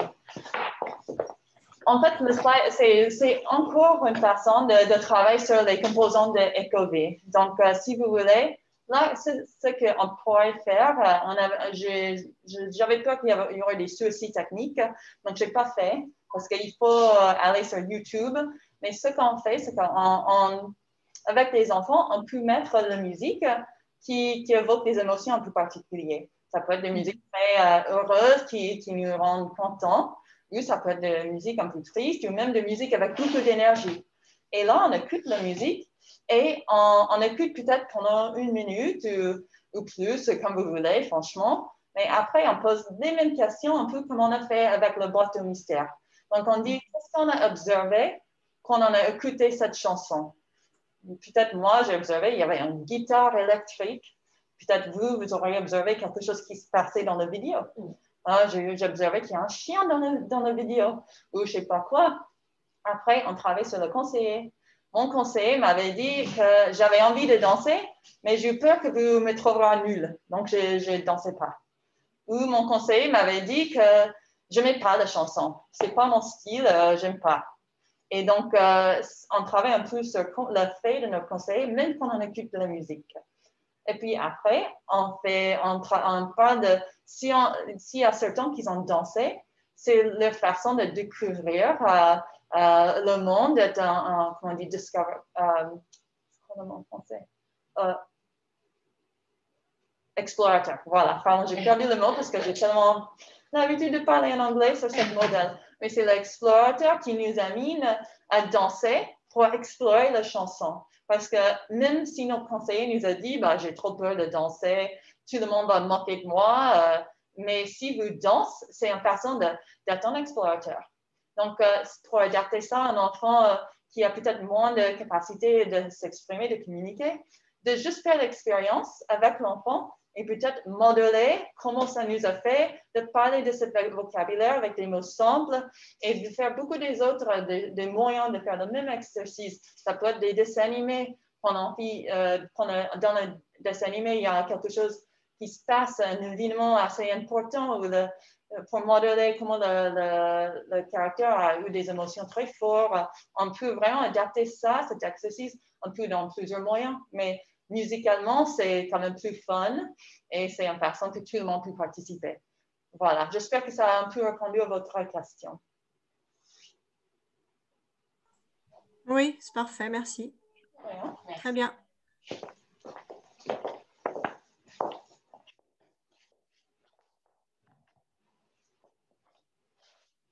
Alors, nous accueillons une nouvelle intervenante. Donc, bonjour, je suis Anna Bibaï, je suis analyste du comportement certifiée Donc, après un parcours en école de commerce et dans la banque d'affaires, j'ai fait le choix de reprendre des études universitaires et de me spécialiser en analyse du comportement. Mon travail initialement a été en tant qu'intervenante éducative et aujourd'hui un travail de direction d'établissement avec une volonté de continuer d'accompagner les familles et les équipes et une volonté d'accompagner aussi des projets innovants pour les enfants et des adultes avec autisme. Donc, dans l'accompagnement des personnes avec troubles du spectre de l'autisme, une ambition me semble particulièrement essentielle, celle d'apporter la compétence clinique, les outils et les moyens nécessaires au projet de chaque personne et aussi l'ambition d'anticiper sur les besoins à venir. Pour parvenir à cet objectif, nous devons penser à la fois à des réponses, parfois à des réponses qui sont très personnalisées.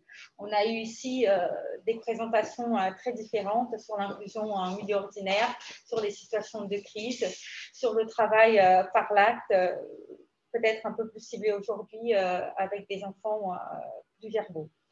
Et donc, c'est pour cela que la qualité de notre travail, de notre expertise doit continuer à grandir pour mieux répondre aux attentes et aux besoins, pour développer aussi des solutions qui sont nécessaires, mais parfois encore très insuffisantes en France.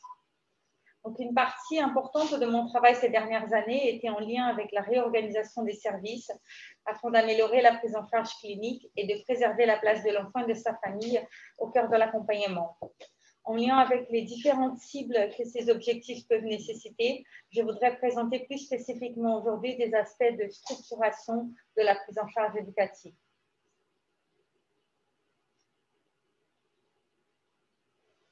Donc, cette cible, elle nous permet d'aborder l'organisation de l'accompagnement au sein d'un établissement ABA, mais aussi l'accompagnement éducatif en dehors d'un centre d'accueil. Donc, au final, l'important est de bien identifier les priorités dans le suivi et d'identifier les moyens nécessaires pour un projet qui, à long terme, répond aux besoins de l'enfant. Rien dans ça est évident car les priorités évoluent et les moyens nécessaires ne sont pas toujours disponibles. Mais nous avons identifié un certain nombre d'éléments qui visent à conduire notre travail et qui, à mon avis, peuvent permettre aussi à d'autres équipes et à des familles de penser à comment améliorer la prise en charge clinique. Donc, je vais tenter ici de vous donner quelques éléments.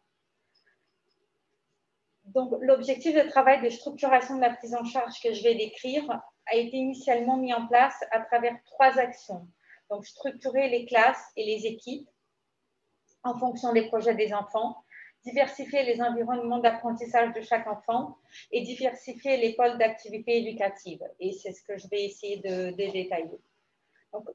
L'idée de la composition d'une classe est qu'elle réponde à une logique centrée sur les besoins des enfants. Et donc, dans chaque centre ABA, on cherche une plus grande cohérence et harmonie lors de la composition des classes. Donc, sauf exception, l'idée c'est que ces classes soient petites en nombre d'élèves avec environ 5 à 8 jeunes par classe.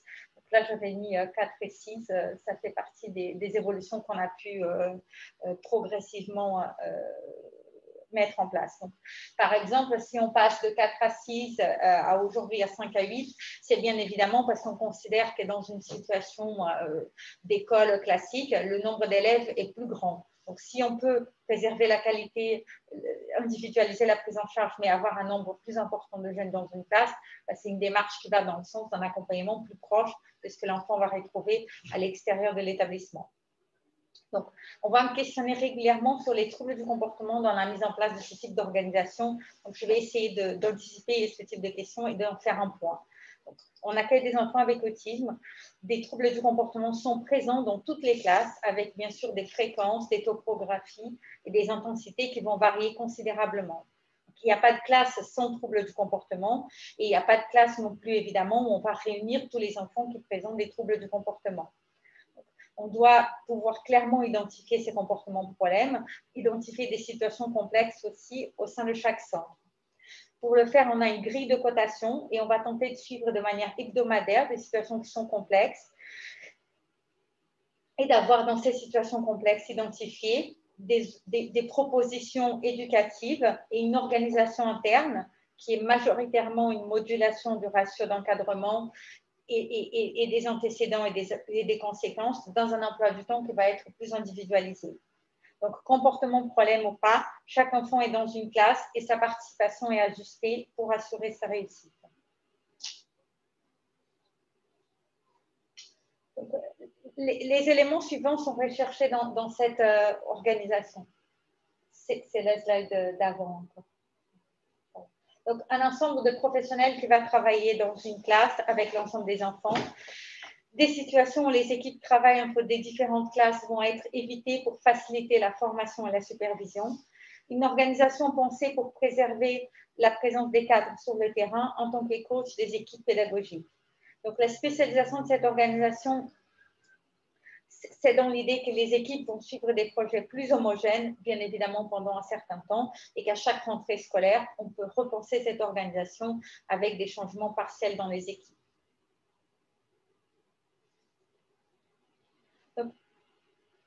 L'organisation que je présente ici est pensée à partir d'un concept d'environnement d'apprentissage qui est proposé par Vicky Tucci dans le curriculum CLM, qui veut dire Competent Learner Model, et un projet de formation et d'accompagnement de Tucci Systems, donc une association américaine.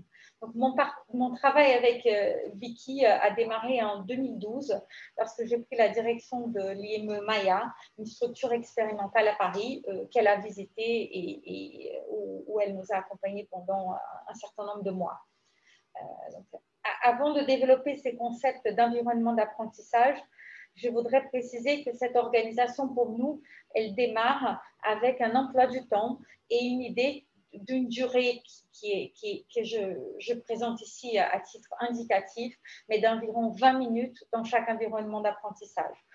Je présenterai les environnements d'apprentissage ensuite, mais vous verrez que l'intention ici est de structurer la classe d'une certaine manière et de faire en sorte qu'au fil de la journée, un enfant puisse travailler de différentes manières, ce qui signifie pour nous qu'il puisse apprendre de différentes manières. Donc, comme je le disais, cette organisation est aussi une organisation des espaces physiques de la classe elle-même. Concrètement, on tente de faire en sorte que dans un espace d'activité de jeu, il puisse avoir une certaine organisation pour que l'enfant identifie par le fait même de comment la classe est élaborée, quel type d'activité d'apprentissage va avoir lieu dans un environnement donné. Au-delà de l'âge de l'enfant avec autisme dans le système, parce qu'on peut imaginer ça pour des petits-enfants et évidemment pour des personnes adultes, mais j'aime bien la comparaison avec l'école ordinaire qui existe dans une école maternelle, tout simplement parce qu'il me semble en France que dans l'école maternelle, on y voit bien cette intention lorsqu'on rentre dans la classe, que différents espaces sont organisés de différentes manières. Encore une fois, le parallèle que je fais avec une classe de petits-enfants est tout simplement parce que c'est l'exemple qui me vient là le plus facilement de structuration dans l'éducation très visible ici.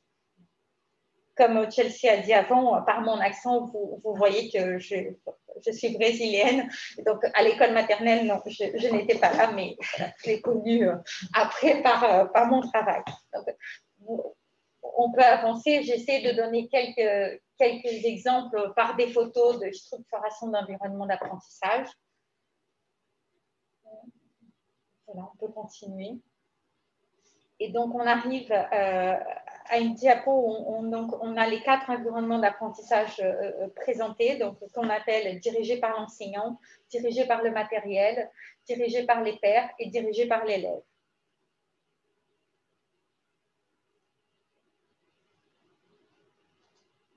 Dans l'enseignement dirigé par l'enfant, dans l'environnement d'apprentissage dirigé par l'enseignant, on a ici quelques cibles que j'ai voulu présenter à titre d'exemple. Et l'organisation de l'espace ici, en général, c'est un travail qui va se faire à table, en face à face, où lorsque l'enseignant est seul avec l'enfant, il est habituellement en face de l'enfant. Quand on va chercher, je dis ça toujours, mais sur YouTube, ce que c'est l'analyse appliquée du comportement, et ça reste dommage, mais c'est vrai que le plus régulièrement, c'est sur des vidéos dans ce type d'enseignement-là qu'on va voir illustrer ce que c'est l'analyse appliquée du comportement. Alors que là, je pense qu'on a eu plein d'exemples pour montrer que en tant que science, l'analyse appliquée du comportement va proposer des apprentissages qui vont bien au-delà des sciences dites qu'on va voir plus régulièrement sur Internet. Voilà. Donc, mais c'est cette idée-là d'un enseignant en face d'un élève pour l'enseignement d'un type bien spécifique des cibles d'apprentissage. Ensuite, dans le deuxième environnement d'apprentissage qu'on a, donc le dirigé par le matériel, on va avoir ici une interaction principale entre l'enfant et le matériel, ce qu'on appelle la tâche. Donc, le but ici de l'éducateur est d'être en retrait ou en soutien pour des guidances pendant que cette tâche-là est réalisée. Ce qui est important à dire, à mon sens, c'est que la participation de cet adulte a vocation à disparaître à travers des processus qu'on appelle de stompage, que les analystes du comportement utilisent. Donc, ce qui est aussi bien spécifique ici, c'est qu'il s'agit d'une tâche qui a un début et une fin qui sont faciles à identifier. On peut trouver des exemples assez vastes, mettre la table, s'habiller, compléter une fiche de mathématiques, faire un puzzle, changer la roue de son vélo. Toutes ces activités ont un début et une fin. Dans toutes ces activités-là, l'enseignement que nous, on cherche à proposer, c'est un enseignement où l'éducateur a donc vocation à disparaître, parce que c'est la tâche elle-même qui doit guider les étapes pour l'enfant pour arriver à la fin. Donc, bien évidemment, on considère que le travail est terminé quand la tâche elle est faite. Donc, je donne aussi dans la diapo suivante encore quelques exemples de cibles par rapport à ces types d'enseignement d'apprentissage et on peut passer à la diapo suivante. Donc, dans le troisième environnement d'apprentissage, on est dans ce qu'on va appeler dirigé par l'enfant lui-même. Donc, dans ce cas-là, l'interaction principale est être l'enfant et une activité de son choix. Donc, l'éducateur, tout comme dans la situation précédente, a aussi vocation à être en retrait ou en soutien pour les guidances, mais sa participation a vocation à disparaître afin que dans le jeu, par exemple, qui est mis en place, l'enfant avec autisme ne nécessite plus d'accompagnement. Donc, l'aspect plus précis ici, en termes d'organisation, c'est qu'on est dans des activités de loisirs et qui vont avoir une certaine durée, peut-être définie par l'activité qui va se présenter après ou par l'adulte lui-même. Mais par exemple, jouer à l'iPad, regarder à la télé vont être associés à une durée et cette tâche-là peut se poursuivre jusqu'à un instant T quand l'activité va être interrompue. Donc, elle n'a pas de fin en elle-même, mais elle va avoir une fin qui est plus associée à une durée. Donc, on a différentes activités dans la diapo suivante. Comme exemple, faire du vélo, jouer à l'iPad, regarder la télé, comme je disais. On peut passer à la prochaine. Merci.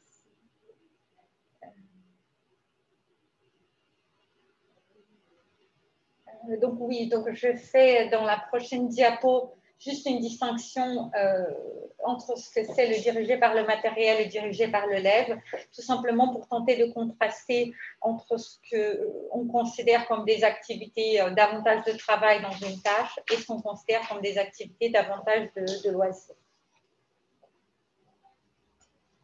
Donc enfin, l'environnement d'apprentissage, le quatrième, qu'on appelle dirigé par les pairs. Donc ici, on va avoir des interactions directes entre les pairs. Et encore une fois, l'éducateur a vocation à être en retrait pour que l'échange entre les pairs puisse se faire sans la présence de l'adulte.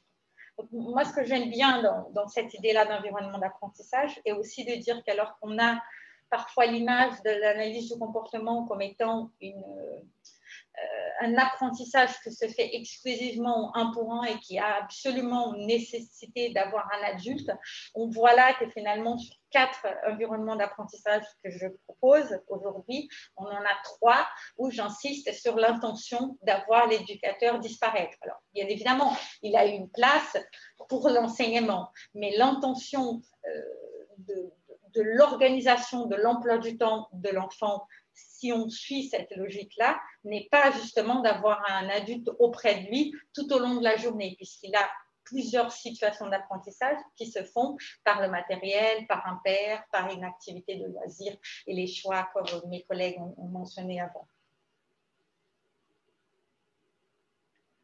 Donc voilà pour les exemples de dirigés par les pairs. peut continuer. Donc, dans un accompagnement, en général, on va initier avec des environnements d'apprentissage qui sont dirigés par l'enseignant en séance individuelle, dirigés par le matériel et dirigés par l'élève. Ça, je considère que c'est des environnements d'apprentissage que dès le début d'une prise en charge, on peut mettre en place. Et ensuite, on tente d'aller vers une deuxième étape progressivement introduite, où on va avoir un travail dirigé par les pairs et un travail dirigé par l'enseignant dans des situations de séances collectives en mini-classe. Donc, on va me poser régulièrement la question finalement, quelle est la différence entre ces environnements d'apprentissage-là? Bon, les différences sont nombreuses, je vais essayer de les lister en termes d'objectifs, de positionnement de l'éducateur, de rôle de l'éducateur dans la présentation de ces protocoles d'enseignement, dans le choix des activités aussi, parce qu'on a des activités qui vont être très clairement proposées dès le début comme étant des activités d'enseignement dirigées par le matériel. Ça peut être le cas, par exemple, d'un schémage de brossage des dents, mais on peut aussi avoir des activités, par exemple, construire un Lego, qui vont initialement être proposés dans une situation de dirigé par le matériel, parce que le début et la fin sont très clairs, et qu'ensuite, en fonction des choix de l'enfant et de la motivation qu'on peut observer, on peut faire progresser vers des situations d'apprentissage dirigées par l'élève en termes de loisirs.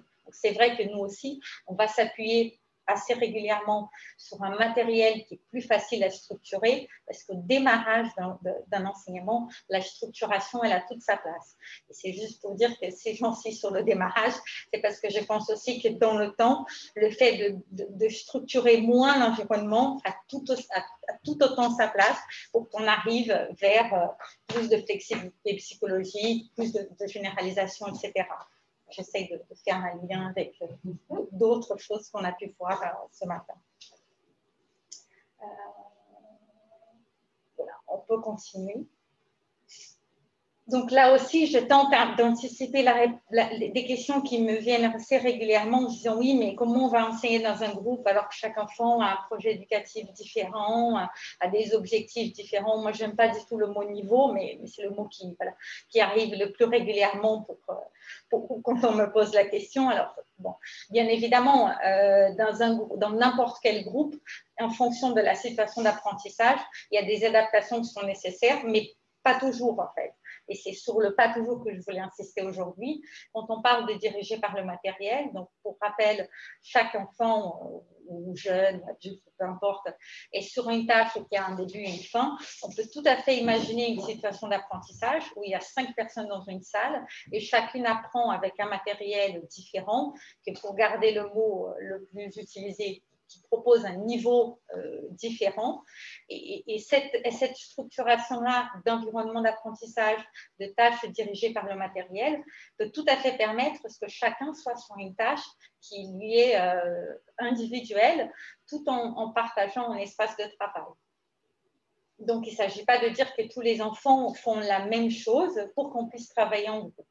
Et c'est bien évidemment le cas aussi quand on parle de diriger par l'élève, parce que si on propose, je vais revenir sur l'exemple de l'école maternelle dans les temps de jeu, ben, il y en a qui vont partir vers le coin dinette, il y en a d'autres qui vont partir sur le coin voiture, mais dans l'intention d'une organisation par le groupe, tout le monde est en train de partager un même type d'enseignement dans ce moment-là, même s'ils ne sont pas en train de faire la même chose. Voilà, donc là, je tente de donner, on peut passer à la suivante, je tente de donner quelques exemples en termes d'aspects d'organisation dans un établissement. On a beaucoup parlé donc d'environnement d'apprentissage et je voulais aussi parler de l'intention de différencier les modalités d'enseignement et les activités enseignées. Donc, l'idée derrière, c'est que sur les dernières années, je pense que les activités vocationnelles ont gagné une place importante dans l'emploi du temps de nos jeunes. Et c'est tout à fait logique parce qu'en fin de compte, ils ont grandi. Donc, il fallait aller vers des activités qui étaient plus en accord avec l'âge de chacun. Et les activités physiques et sportives aussi ont sans doute une place aujourd'hui très importante. Et je pense que c'est un changement de long terme qui progressivement enrichit l'emploi du temps des jeunes et qui permet des journées qui sont plus typiques pour chaque personne accueillie. Donc, voilà, des activités culinaires, artistiques, etc. Bon. Pour finir, peut-être davantage pour les professionnels, quand on parle d'une organisation en atelier, on me pose régulièrement la question, comment on fait pour ne pas faire le même atelier tous les jours? J'ai des collègues qui vont me dire oui, mais ça fait longtemps qu'on fait la même chose. Et donc, on a essayé de repenser ça et se dire, OK, quelles sont les variables qu'on peut manipuler pour justement éviter cette situation, parce que ce n'est pas la situation qu'on veut, d'une situation d'apprentissage pour l'enfant qui se répète sans aucun changement, puisqu'on a tenté de dire que c'est dans la modification en fait, des comportements qu'on augmente des comportements adaptés. Donc, il faut bien identifier quelles sont les variables qu'on va modifier pour que cette progression dans l'accompagnement puisse continuer d'exister. Donc là, j'essaie de proposer les variables, donc la durée, les rationnements d'encadrement, la complexité de la tâche, la structuration de l'environnement et l'utilisation des renforts sur terre. Bon, il y en a sans doute d'autres, mais l'intention de présenter ça est de dire à chaque fois qu'on a un atelier en place, il y a sans doute une ou plusieurs variables qui peuvent être modifiées pour que l'enfant qui est au sein de cet atelier puisse continuer de progresser.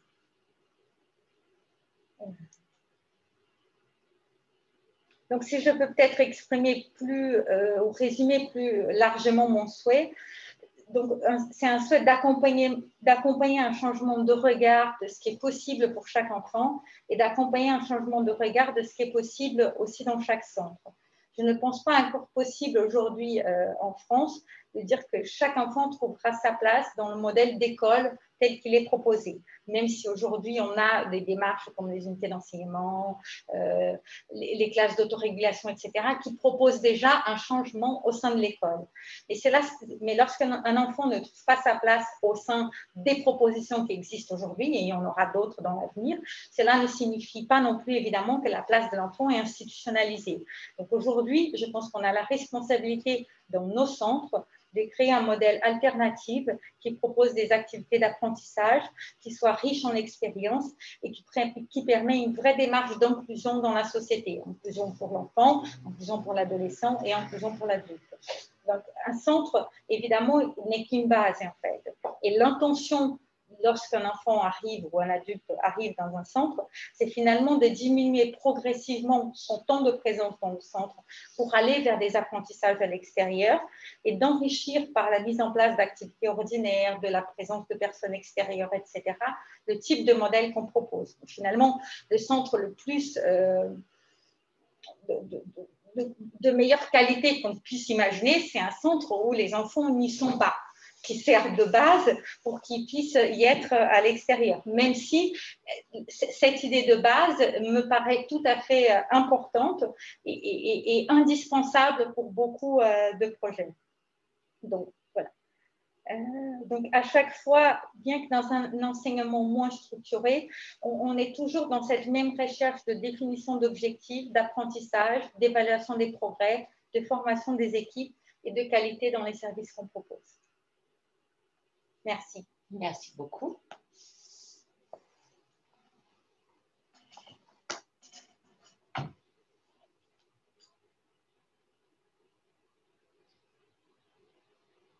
Alors, on nous demande si c'est possible de recevoir les supports PowerPoint. Je ne suis pas sûre qu'on les transmette, mais cette séance a été enregistrée et elle devrait être rediffusée en replay très rapidement, probablement à l'issue du mois parisien du handicap, avec l'accord des professionnels qui sont ici. Donc, voilà, vous aurez une restitution de ces éléments.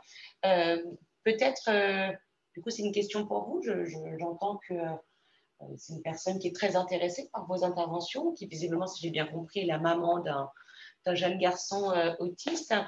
Est-ce que vous avez des pistes de formation? Est-ce que vous assurez des moments de sensibilisation? Comment vous diffusez les pratiques qui sont les vôtres dans les établissements d'Agir et Vivre l'autisme auprès du grand public? Enfin, voilà, c'est une question qui est ouverte.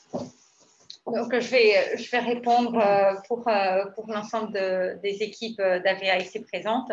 Effectivement, l'association propose un certain nombre d'actions de sensibilisation et à travers le site Internet, tout le monde peut avoir les coordonnées des différents établissements et services en France et en province pour interroger l'association sur les actions en cours et à venir.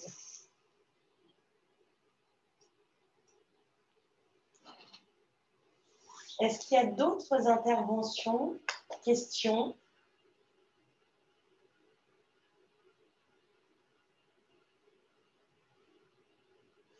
Ah, Samy lève la main. Je vous en prie. Oui, alors. Oui, bonjour, vous m'entendez? Oui, on vous entend très bien. J'avais une question par rapport à l'inclusion des enfants autistes en milieu ordinaire.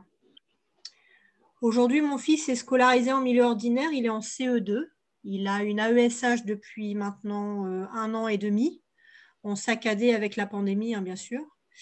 Et du coup, lors de l'équipe éducative de début d'année, a été annoncée en fait une réorientation scolaire de notre fils pour aller en Ulysse, parce que soi-disant, il avait des retards, en lecture notamment, et qu'il ne pouvait pas passer en CM1. On avait une place en Ulysse, mais en milieu scolaire privé, donc très payant pour les parents. Nous, notre volonté de parents a été de le maintenir en milieu ordinaire avec son milieu environnemental, les référents qu'il connaît très bien, ses copains. Et en fait, ma question est la suivante, c'est à partir de quel moment on pourra nous dire finalement votre enfant n'a plus du tout sa place en milieu scolaire ordinaire? Je pense notamment au collège. Est-ce qu'on va avoir cette question de dire votre enfant, il faut mieux qu'il aille en Ulysse ou en IME ou ailleurs? C'est une vraie question aujourd'hui d'éducation pour notre enfant, quoi. Alors, c'est une vraie question. Effectivement, en France, hélas, la scolarisation pour les enfants en situation de handicap, qu'ils soient autistes ou porteurs d'un autre type de handicap, est soumise et resoumise tous les ans à la validation par la fameuse réunion à laquelle vous avez participé pour votre enfant d'équipe éducative. Donc, c'est une question récurrente et c'est une question que les parents nous partagent régulièrement. Et qui doit faire l'objet, en fait, qui n'est pas... il n'y a pas de répertoire de compétences et d'apprentissage qui doivent être acquis pour dire à tel moment, on doit être dans tel milieu, dans tel autre, dans tel autre. C'est bien des parcours qui se font à chaque fois avec la recherche d'un consensus avec l'équipe éducative et pédagogique de l'école, les choix de la famille et les choix exprimés par l'enfant ou le jeune quand il est en capacité de le dire.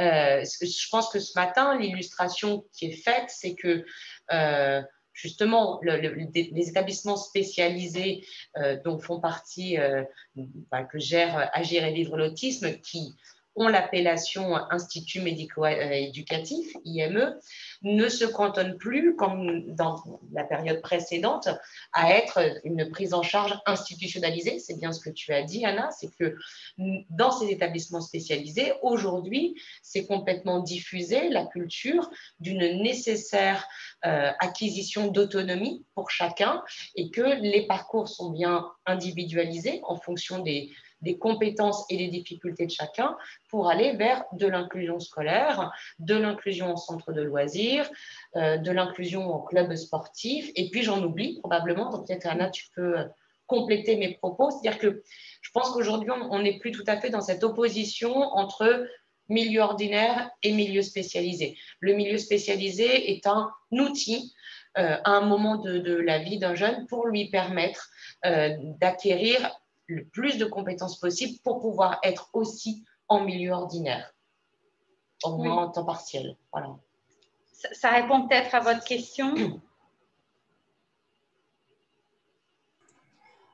Oui, en partie, en partie. J'avais une question, pourquoi finalement l'éducation nationale pousse les parents à envisager dès l'instant qu'il y a des places qui se libèrent en Ulysse et à se dire bah, finalement votre enfant a du retard en lecture, mais nous on préfère qu'il soit encadré par des vrais professionnels qui connaissent l'autisme parce que en milieu éducation nationale, on n'a pas les moyens et que cette année, il a une AESH, peut-être que l'année prochaine, il n'en aura pas et qu'il ne pourra pas forcément suivre. Enfin, finalement, on met un peu des freins en fait, à son développement, alors que finalement, depuis la Toussaint, il arrive à bénéficier d'une inclusion en CP pour la lecture et il fait d'énormes progrès. Donc, voilà.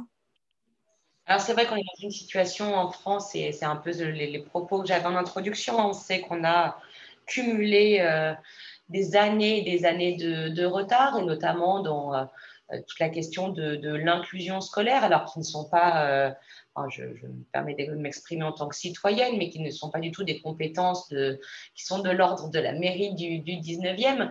Ce qu'on sait de la situation aujourd'hui, c'est qu'effectivement, l'éducation nationale est en grande difficulté du fait de l'absence de formation, à l'accompagnement des différents types de handicap, en manque de moyens, en manque de capacité à individualiser des parcours pour des enfants avec handicap, mais aussi pour des enfants avec des besoins spécifiques peut-être moins importants. Donc, on a structurellement à l'éducation nationale des difficultés et puis probablement culturellement aussi un héritage qui fait que tous les besoins spécifiques doivent trouver des réponses en dehors de l'école et une difficulté de l'institution à s'adapter à chacun des profils accueillis. Donc, c'est une question sur laquelle les parents d'enfants en situation de handicap militent beaucoup. Mais voilà, les choses sont tout de même en train d'évoluer.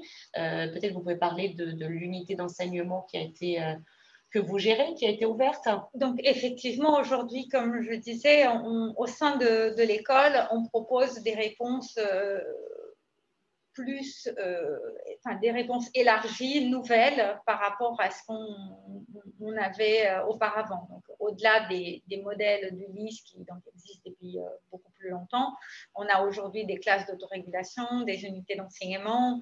Il est toujours très difficile pour nous de parler d'une situation individuelle. Donc, vous apporter une réponse par rapport à votre enfant sans le connaître, c'est quelque chose qui ne serait pas possible, enfin, en tout cas qui me semble difficile. Mais si on peut laisser un élément par rapport à des questions de scolarisation, c'est qu'effectivement, il existe un avis qui est l'avis de la famille, il existe l'avis de l'école, il existe l'avis des professionnels qui entourent l'enfant dans d'autres prises en charge à l'extérieur. Et je ne pense pas qu'il y ait un modèle unique et un parcours qui soit absolument à prioriser. Je pense qu'en fonction des besoins qu'on arrive à identifier de l'enfant et des situations d'apprentissage dans lesquelles il évolue le plus, qu'on peut identifier dans quel type de dispositif il peut mieux évoluer. Parce qu'en fin de compte, l'élément principal me semble bien évidemment de toujours vouloir aller vers de l'inclusion, mais des modalités d'inclusion, comme on a tous mentionné, il en existe des nombreuses modalités différentes. Et ce qu'on ne veut pas, c'est probablement pas non plus être enfermé dans une intention de rester absolument dans un type de dispositif, alors que peut-être, et là c'est totalement personnalisé comme réponse, mais l'enfant pourrait mieux progresser dans un type de structure différente.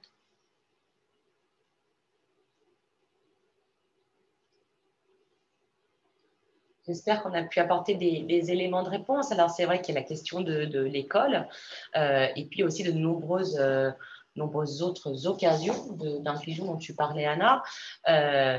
Donc, je ne sais pas si vous êtes habitante du 19e, mais peut-être qu'on peut aussi vous inviter à participer au Conseil local du handicap du 19e, qui est une instance participative ouverte à toutes les associations, les structures, les acteurs médico-sociaux, mais aussi les personnes ou les parents représentants de personnes en situation de handicap et qui permet d'imaginer tous ces lieux et en tout cas de poser les questions de tous ces lieux où l'inclusion peut être nécessaire. C'est-à-dire qu'il y a aussi la question de l'accès au sport avec un travail qui est mené en ce moment à l'échelle parisienne pour permettre dans chacun des clubs sportifs d'avoir une section para-bienveillante, c'est-à-dire ouverte à certains types de handicap avec des éducateurs sportifs formés à la prise en charge de handicaps divers. Il y a un travail qui est initié aussi avec les commerçants sur la question de l'accessibilité et des moyens, par exemple le développement des heures calmes pour permettre à des personnes sensibles et on pense là particulièrement au public autiste, de pouvoir être dans ces lieux avec un plus grand confort. Donc cette instance participative à laquelle on peut vous inviter à venir contribuer permet de poser la question de l'inclusion de manière générale dans la ville, dans l'accès à la culture, au sport et à la vie citoyenne et participative dans son quartier. Il y a d'autres interventions. On va arriver au moment de la conclusion de notre séance. Donc, si d'autres interventions, on va encore prendre une ou deux questions.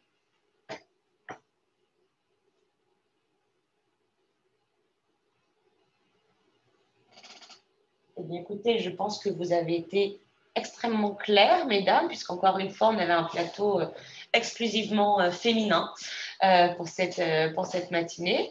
Merci beaucoup pour vos contributions et l'éclairage que vous avez pu apporter. Donc cette séance sera très bientôt disponible et rediffusée.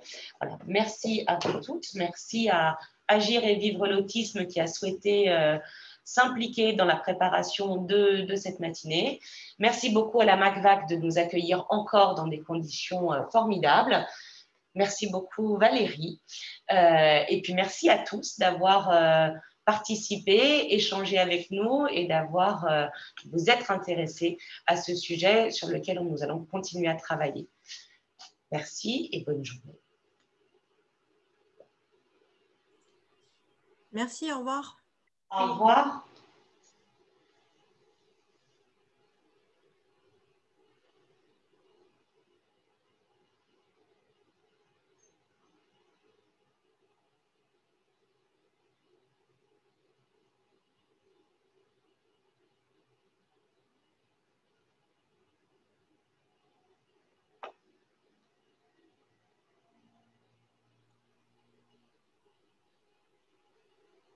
Bonjour tout le monde. Bonjour Yannick, de loin. Bonjour. Parfait. Yannick, on va juste faire un petit test parce qu'au niveau de l'audio, il y a des choses que je ne comprends pas. Oui, la dame, quand vous ne l'entendiez pas au début, j'ai failli écrire et puis après, ça s'est apparemment réglé. Mais nous, on l'entendait. Alors que dans la salle, vous aviez l'air de ne pas l'entendre. Ah. Alors, et là, quand vous parlez? Ah bah là, j'entends tout le monde. Non, on n'entend plus là. Non, non. Ah. C'est fini. C'est fini. Regardez une photo. Comme ça, si on me demande 5 minutes. Oui. Vous voulez pas Oui, approchez-vous. On reprend le test tout à l'heure. Je vous reconnecterai. D'accord. À plus tard. Venez.